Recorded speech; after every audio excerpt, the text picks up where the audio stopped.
नमस्कार जय जगन्नाथ। आज हेउची मे मास 3 तारिख रविवार। चलंतु जानी नबा आज दिन केतोटी गुरुत्वपूर्ण टॉप न्यूज अपडेट। प्रथम अपडेट, श्रम दिवस रे मुख्यमंत्री बड़ घोषणा, बढ़िला श्रमिकों मजूरी। श्रम दिवस रे श्रमिकों खुशी खबर देले मुख्यमंत्री मोहन माझी। श्रमिकों दरमा बढ़ाइले सरकार।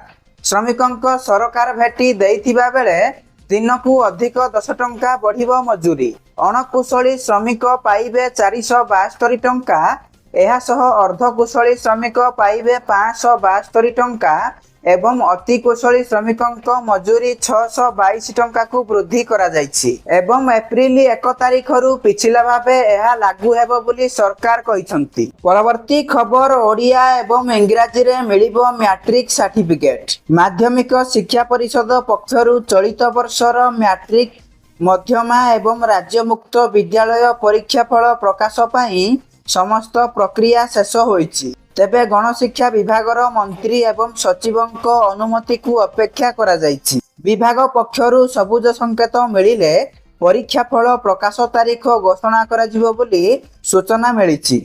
एवं मे मास 1 तारिख एवं 3 तारिख छुट्टी हेतु प्रथम सप्ताहर द्वितीयार्धरे परीक्षा फल प्रकाश पाई पारे बोली जणे वरिष्ठ अधिकारी कहिसंती। परवर्ती खबर, मे रु अचल होई जिवो पैन कार्ड।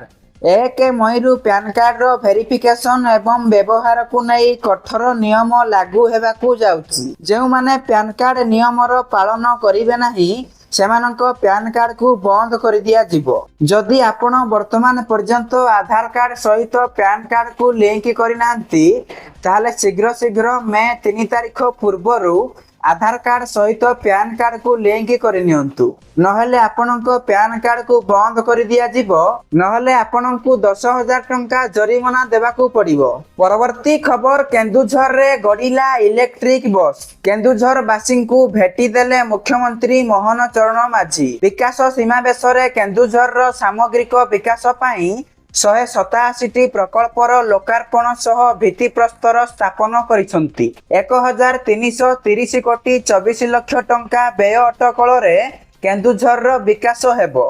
एथि सहित 25टी अत्याधुनिक इलेक्ट्रिक बस सेवा केन्दुझर सहर रे आरंभ होईछि। परवर्ती खबर, दिन 11टा रु 3टा पर्यंत घरु बाहरिले रहिछि अधिक विपद। ग्रीष्म प्रवाह को नहीं 30टी जिल्लार जिलापालଙ୍କ सह सरकारଙ୍କ तरफरु अनेक समय रे आलोचना होईछि। ग्रीष्म प्रवाह रु सुरक्षित रहिबा पई पूर्वाह्न 11टा रु अपराह्न 3टा पर्यंत लोके घरु न बाहरिबा पई राजस्व एवं विपर्यय परिचालना मंत्री सुरेश पुजारी परामर्श दैछंती। से कहिसंती जे ग्रीष्म प्रवाह रे दिन 11टा रु 3टा पर्यंत अधिक विपद रहिछि। श्रमिकों मध्य एही समय रे काम न करिबाकू परामर्श दिया जायछि। पंचायती राज विभाग एवं नगर उन्नयन विभाग को जलछत्र करिबा पई मध्य कुहा जायछि एवं प्राथमिक स्वास्थ्य केंद्र एवं गोष्ठी स्वास्थ्य केंद्र रे अंशुघात जनित स्वतंत्र चिकित्सा पई मध्य व्यवस्था करा जायछि।